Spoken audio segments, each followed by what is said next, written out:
it's quite ironic because, in a sense, the United States and its approach to world hegemony is now really making everybody else look much better.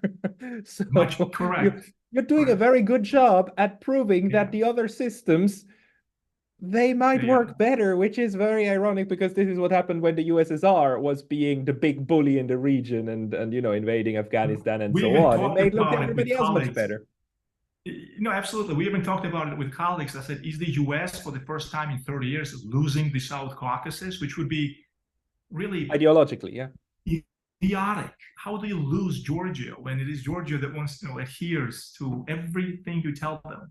Well, this is how neoliberal ideology and neoconservative concert that listens to no one and expresses through countries like Georgia their hatred for Russia, and this is the result, basically. So.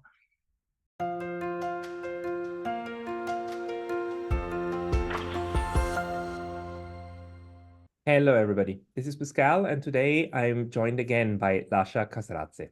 Born in the former Soviet Republic of Georgia, Lasha works as an analyst of the South Caucasus region in the United States. Today, we want to talk about the impact of the new balance of power between the US, Russia, and China on what is sometimes referred to as Europe's southeastern in-between states, the Southern Caucasus nations of Georgia, Armenia, and Azerbaijan. Lasha, thank you very much for joining me today. Thank you very much for having me again, Pascal. Pleasure to be with you. So, Lasha, we had some email exchange, and you alerted me to the fact that with the shift in global in international relations, in this multipolarity that's emerging, and that's now utterly obvious to everybody with eyes, right? That the Caucasus and especially Georgia are changing. Politics in that region is changing. Could you maybe tell me what you see as the impact of the multipolarity on Georgia, Azerbaijan, and Armenia? Yes, thank you, Pascal. Indeed, we are, at least from the South Caucasus perspective, entering a very interesting era. First time in the post-Cold War era, first time since the breakup of the Soviet Union. Georgia's politics have been sort of linear, if you will. Since 1991, Georgia, as you know, has been pursuing this very committed foreign policy to join the Western institutions, to join first and foremost NATO and then the European Union. It has been Georgia's sort of strategic goal. Georgia continuously pursued this sort of linear path towards the Western integration, disregarding some fundamental, even existential threats that this process was posing. What we are seeing now, however, this is remarkable because this is happening for the first time since the breakup of the Soviet Union and Georgia's independence. That what we're seeing now is this sort of change and shift towards pragmatism as a reflection of what's happening globally. And this, for perhaps outside observers, might not sound significant enough for certain folks that are only superficially sort of looking at the region might not find it very interesting. But those who are who analyze this region and think of it as being one of the most serious potential flashpoints in world geopolitics understand what I'm saying. And what I'm saying is that under the current government, the Georgian Dream government that won for the third time, and which defeated Saakashvili's government, Mikhail Saakashvili's government, it was a staunchly pro-Western, Western-educated president that, Washington intensely supported between the years of 2003 and 2012, is making a radical shift towards pragmatism, really. That was basically unheard of previously. Again, even under Shevardnadze, who was known as an extremely experienced politician and foreign minister of the Soviet Union, he was very careful between the way he played his game in terms of balancing Tbilisi and Moscow and then Tbilisi and Washington. But this time around, what we are seeing is the current government, without fear, without hesitation, showing directly pragmatic, realpolitik, if you will, towards Russia. And this indicates, and this shows, there are plenty of reasons for it, and it shows that, the 30 years of radicalization of Georgian politics and polarization of Georgian politics, and then especially those 9 years between 2003 and 2012 when Saakashvili was in power, just were not going to be sustainable if Georgia was going to survive as a state. And this point cannot be sort of emphasized enough. Under Saakashvili, we all remember the 2008 August War, and Tigliani's report that basically, said that, made the case that Saakashvili was the first one who invaded South Ossetia, to chagrin of many in Georgia that don't want to hear it, but it's a fact. The situation during that, leading up to that period, was so radicalized.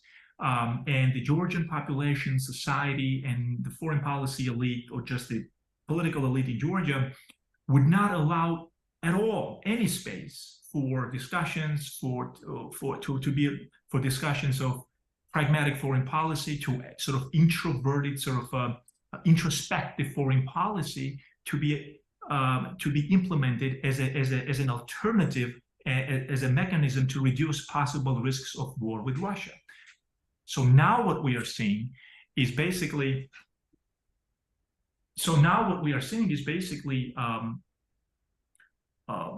a reversal of that reflects very pragmatically global shift in politics from unipolarity to multipolarity. I really want to intercept you, because what you're discussing here sounds to me exactly what Europe is going through right now. I mean, the entirety of Western Europe, to me, seems to be caught in some form of ideological, ultra-radical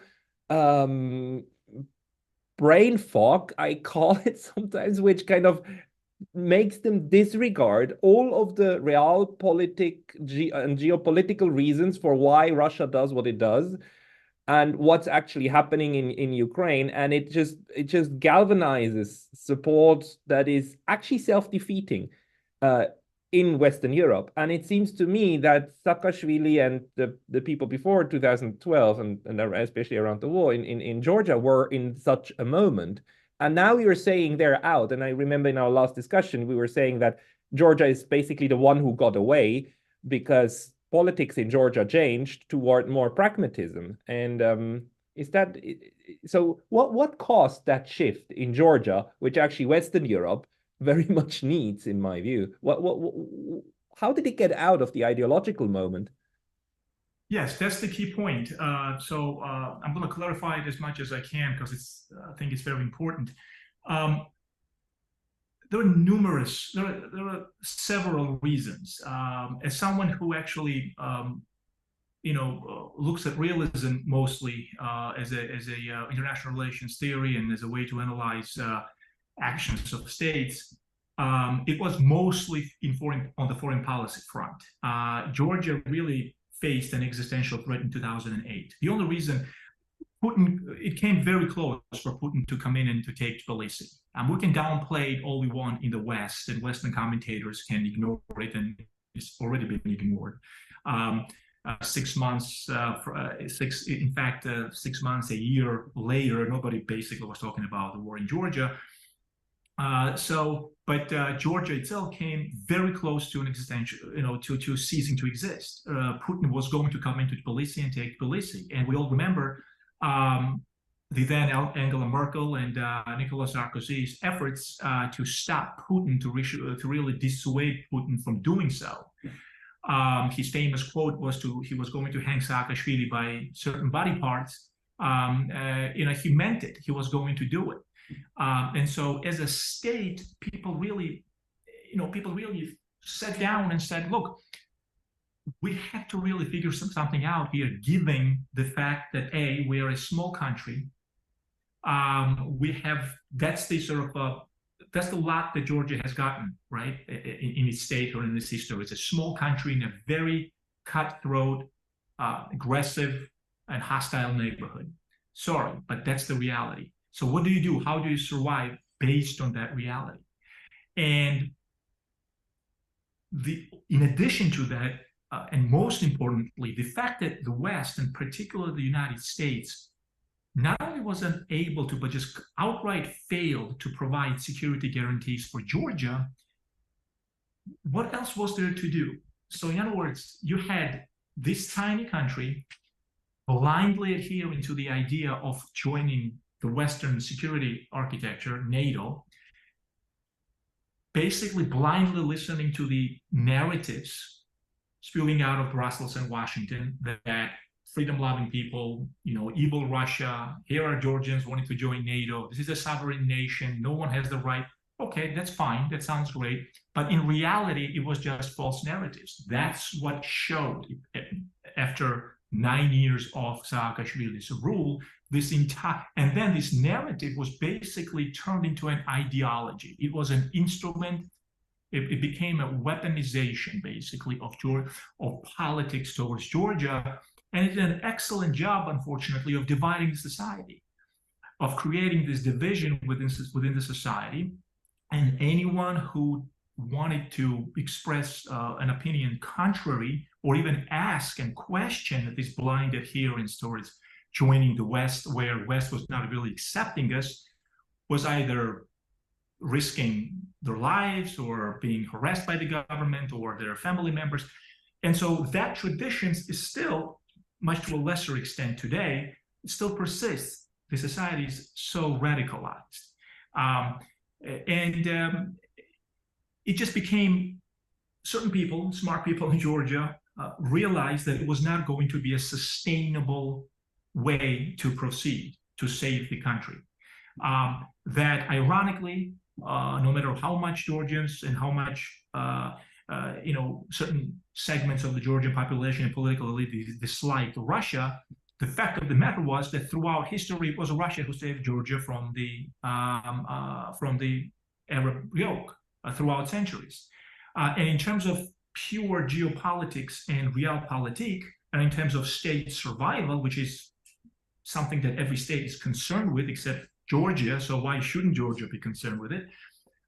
Yeah, that's the ugly truth. That's the sort of $64,000 question. What are you going to do? Are you going to blindly adhere to these ideologies, this neoliberal ideology that's coming from Washington and Brussels and the West, right?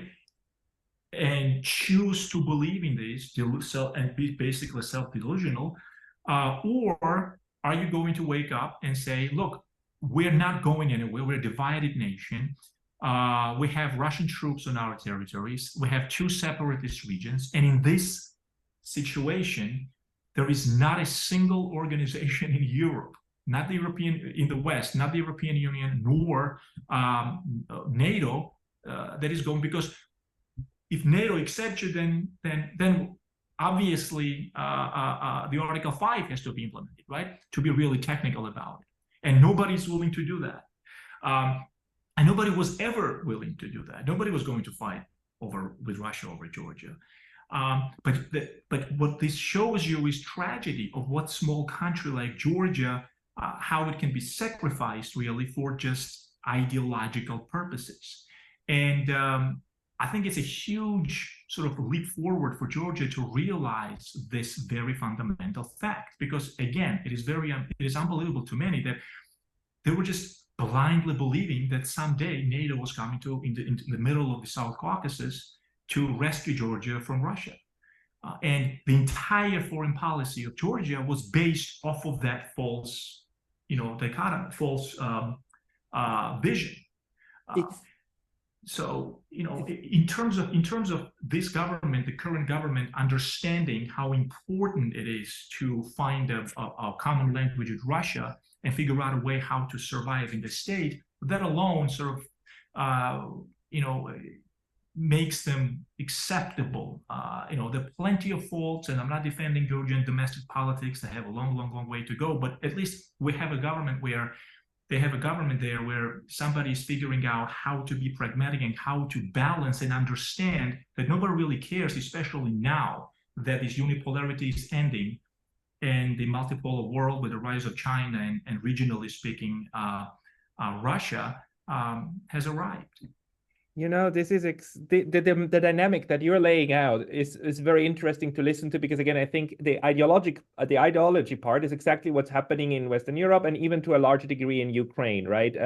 For understandable reasons, because after 2 years of war, I mean, any society is highly ideologized after 2 years of war, probably even before, but then during war, this heightens even more. But this is one of the main reasons why I do these neutrality studies, because the geopolitical point here is that there are certain circumstances under which it just makes no sense to create hard borders, but buffer states and in-between states that are kind of malleable make much more sense in order to prevent war from breaking out. Now, the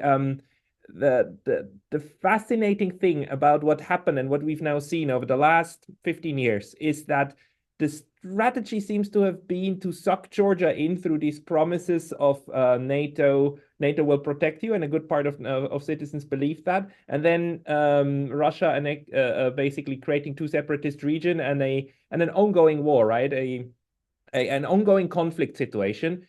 From the Russian perspective, meant that, okay, now NATO membership is out of the question because NATO would never be stupid enough to try to actually create a war. And then they did the same in Ukraine.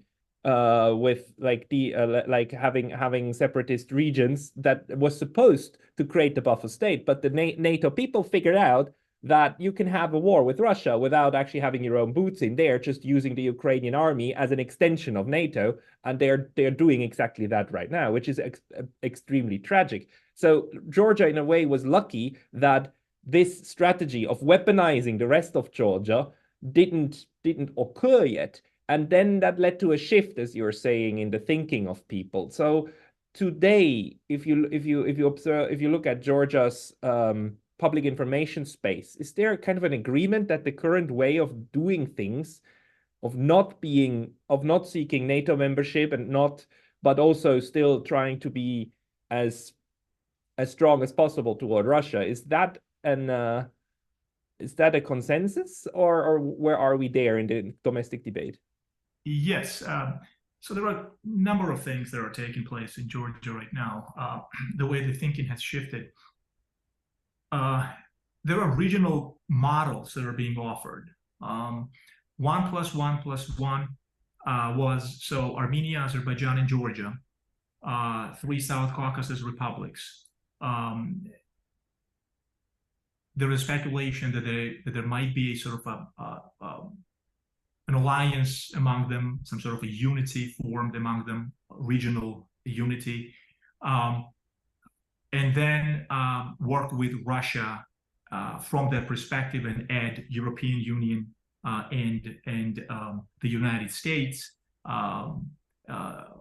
as international Western partners. In other words, not excluding them either. Then there is this sort of societal understanding that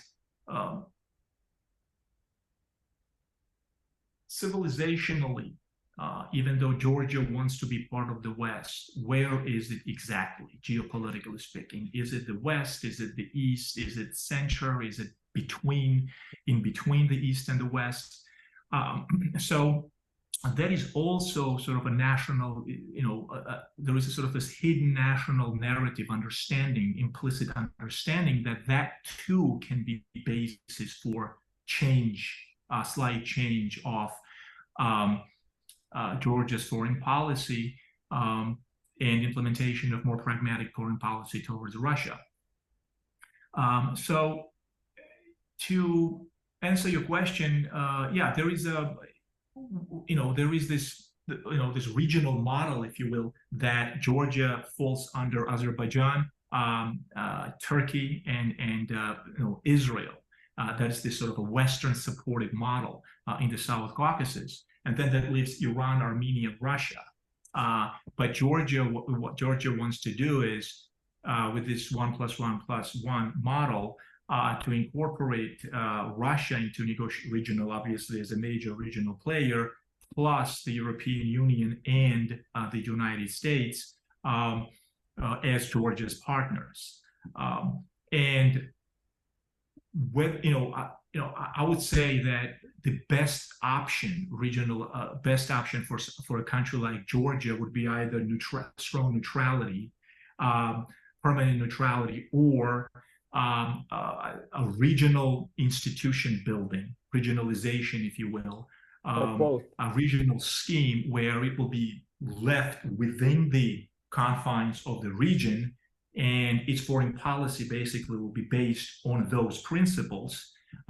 This will obviously ease things with Russia, but at the same time will keep open economic, cultural, social interaction with the West.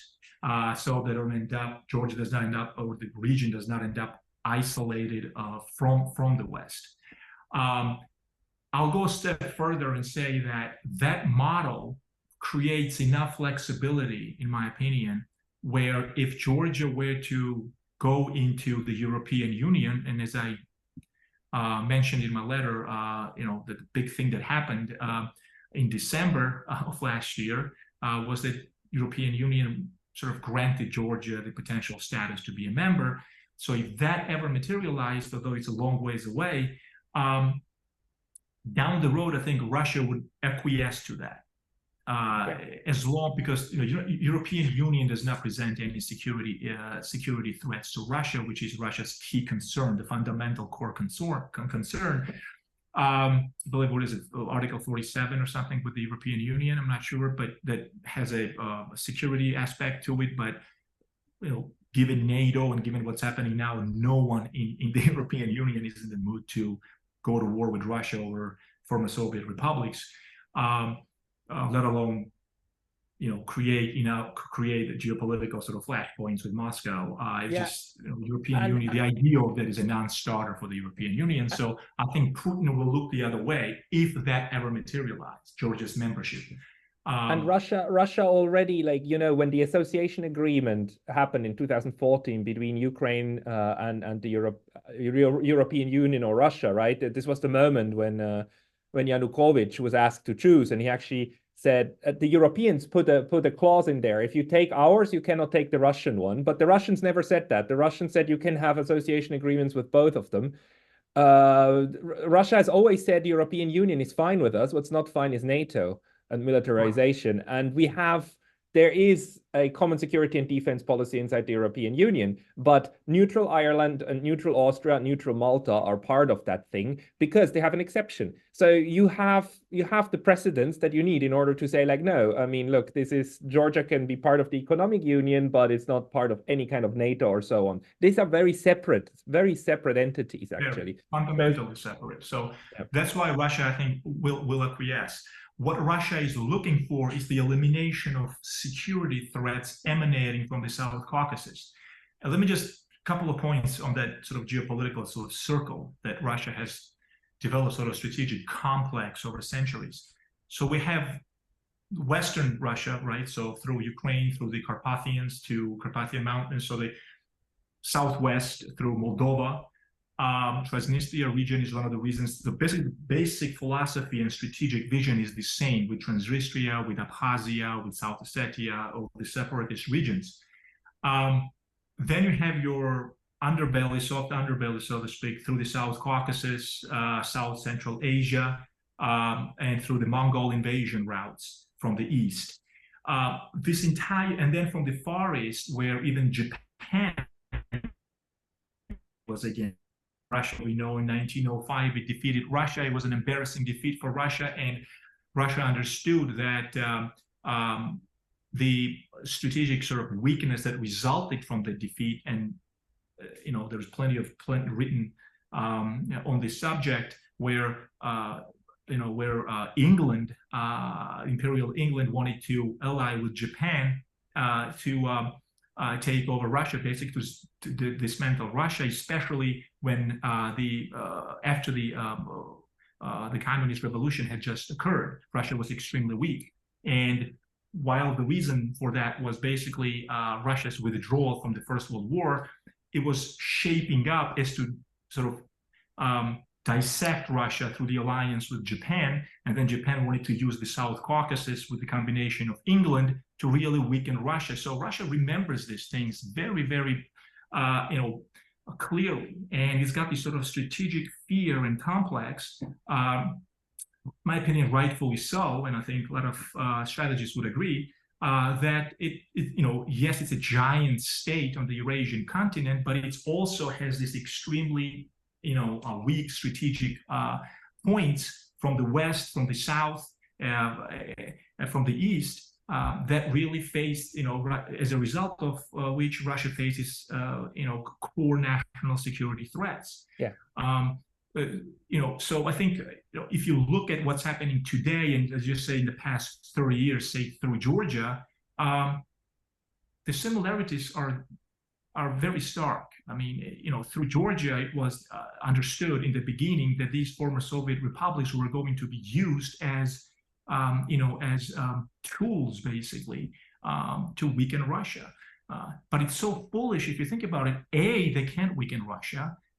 B, they're sacrificing these minions, basically, Ukraine and Georgia, and nobody's really winning except Russia. If you think what's happening, Russia has done more than enough to recover its economy as a result of these sanctions. Everybody was expecting otherwise. Everybody was expecting Russia to be collapsed by now. Yeah, but that has partially to do with with a delusional view of what Russia is and what the Russian economy is from before the war. I mean, all of these talk about Russia being a gas pump dressing up as a country, that kind of condescending stuff, there were people who believed that. They really thought that if we just push a button, then Russia will collapse and put enough pressure. So, but the thing that you are pointing out is exactly why this kind of realist approach is so important, that in order to not go to war, we need to give everybody security, right? And that's actually, Russia is the one that talks about indivisible security, because the Russians understand that European security means security for Russia and Russian security for Europe and the states in between, because let's face it, nobody can trust each other.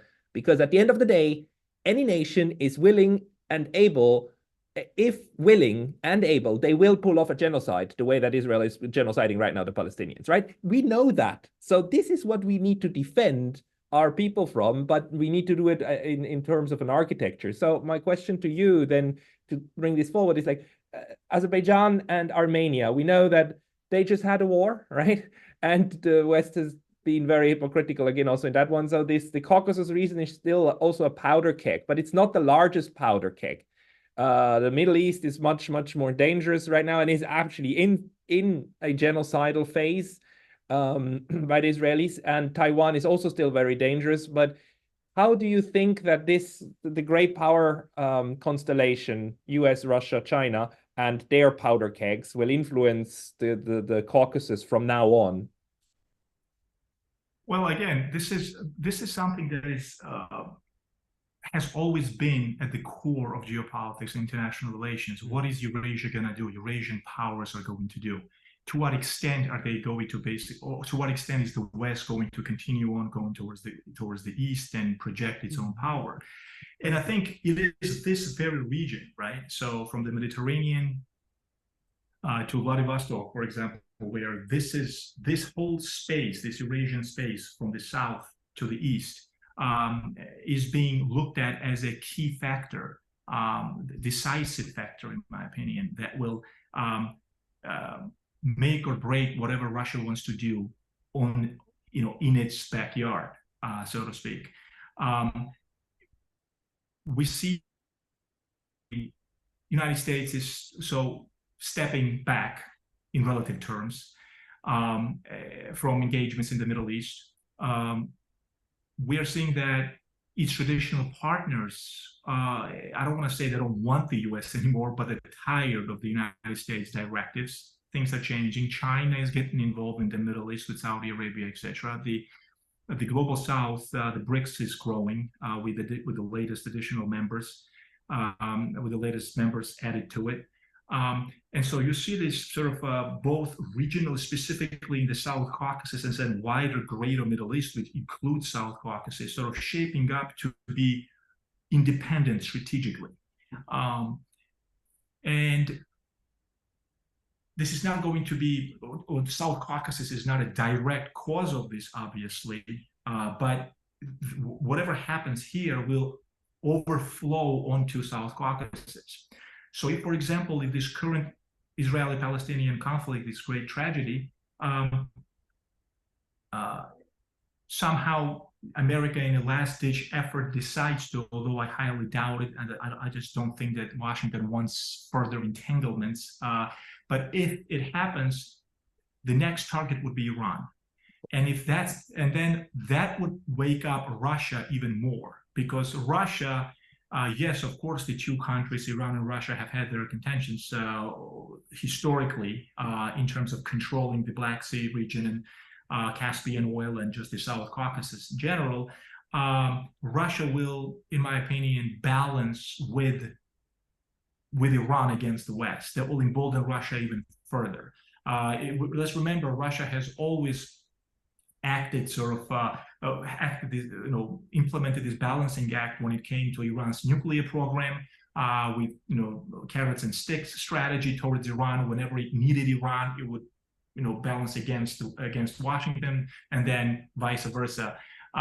But if regional powers, and especially Russia, sees that Washington is up to all tricks again, and through this Houthi situation in the Red Sea, they're going to embolden or spark up a conflict that would involve most likely Iran. If it gets to that point, Russia will be extremely concerned in the region not to allow the West to sort of swallow up Iran. So that, in my opinion, will further consolidate regional power of Russia, of Iran.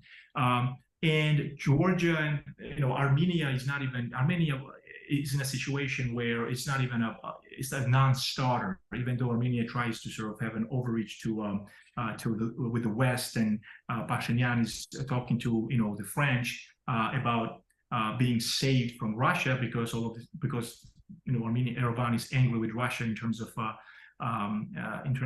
Azerbaijan. One in Armenia, Azerbaijan's victory in Armenia. Pashinyan is stepping into the same strategic sort of trap that the West enticed Saakashvili to step into. Yeah.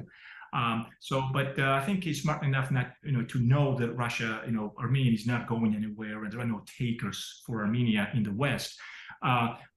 So in terms of Russia's gaining regional power even further and consolidating that power, I think through Iran, it will achieve that. And I think it will combine with Iran, China, and Russia to really take, sort of a significant control, strategic control of that Eurasian landmass. Okay, this just means that the more the situation heats on in the Middle East, in West Asia, the more precarious it will also get for the three Caucasus nations to be drawn in again into the conflagration, right? And actually be a state. Do you think that Georgia, Armenia, or Azerbaijan could become a staging ground for one of the proxy wars? Is there a danger for that?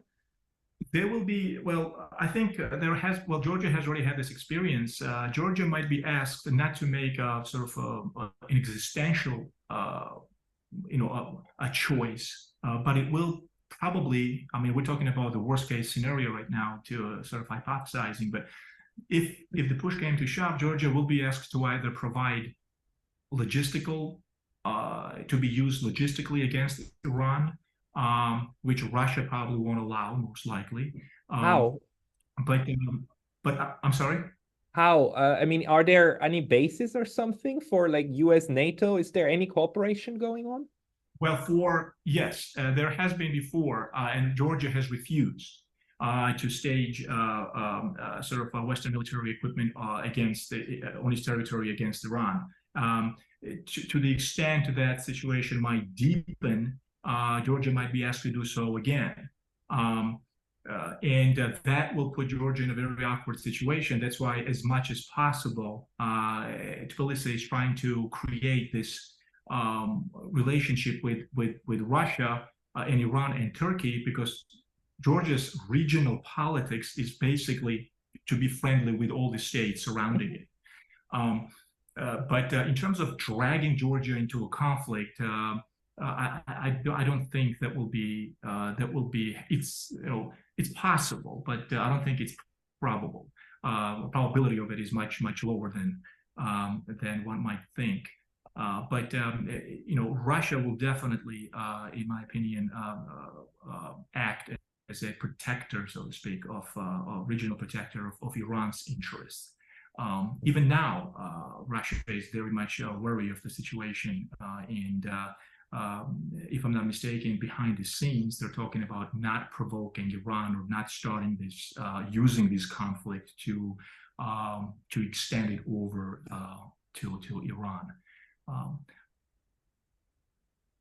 You, in the email exchange we had, maybe as a last kind of question, you also mentioned that there's a question whether America's role in the region will become limited just by sheer lack of justification for a presence, because it doesn't. I mean, it's also right now the audacity the United States has to actually bomb Yemen with a justification that it is the protector of free trade. Whenever it wants to protect free trade and whenever it wants to shut it down with Russia, it shuts it down, by divine right. In the South Caucasus, the point for like any kind of U.S. presence is even weaker. So what does that constellation do to the perception of the U.S. in the region? Well, the United States has nothing more left to say in the region. We remember there's a stark difference, a striking difference between what's happening now in the US's role and what was happening with the freedom agenda and the Bush administration, and when the Bush White House was calling Georgia the beacon of liberty when they were supporting this autocratic regime, and Russia was quietly watching, and everybody assumed that silence, they took it for weakness. So what's happening now basically is that the United States has exhausted its political capital in Georgia. But here is the irony. The United States has always tried to sort of break through the open, kick down the open door. They never understood that it is the Georgia society itself represents an enormous political capital. If it could just only conduct pragmatic, quiet foreign policy that sort of adjusts both to the society and to the regional politics. But no, they had to create this neoliberal shock therapy throughout those 9 years that caused, an enormous. I'm shocked how Georgians did not turn into some anti-Western nationalists. So point being, my original point was that when I say that the United States has a tendency to sort of, kick down the open door, Georgian people have always wanted the West. There is no, I keep saying this, there is no one in Washington that's going to teach Georgians anymore how much they want to join the West. What they wanted and hoped for was for this neoliberal agenda and this grand narratives of one day making Georgia, member of NATO and the European Union and the Western community of nations, would produce some sort of an economic drive, modernization.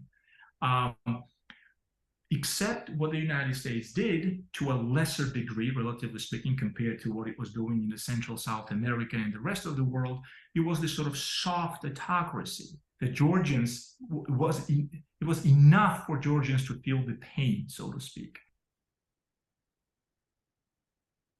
All basically covered up in this and scooped up in this narrative of democracy, Milton Friedman and libertarianism and Ayn Rand and the standard sort of toolbox of liberal economics and politics. So when that did not pan out, and it didn't, yes, there were some necessary reforms to be fair, police reform, taxation reform, fine. But in the long run, Georgia remains to be a poor country, divided country.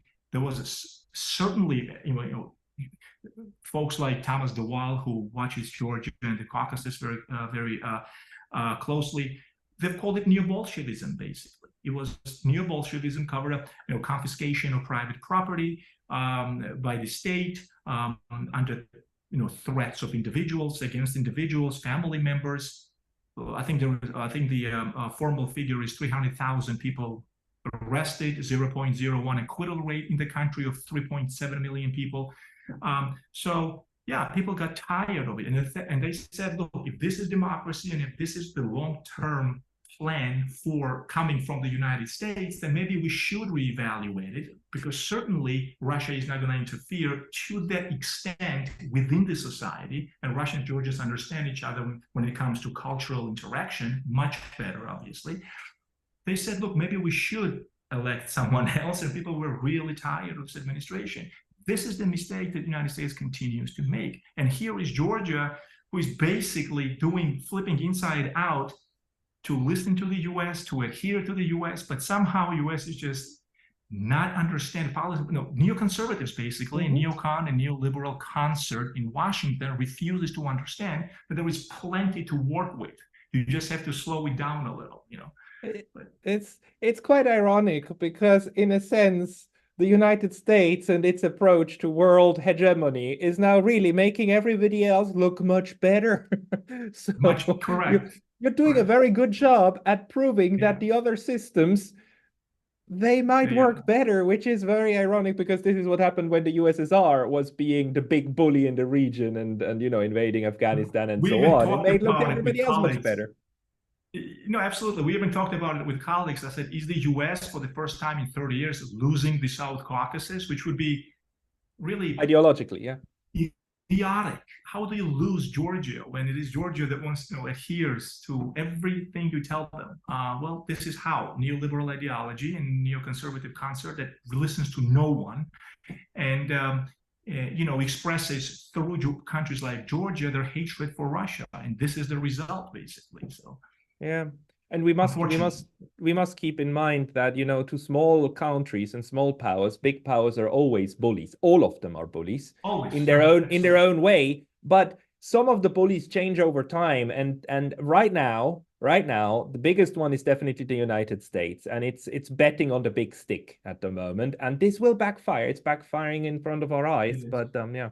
Lasha, I would like to thank you very much for taking the time talking to me today, and we'll keep talking about the Caucasus in the future as well.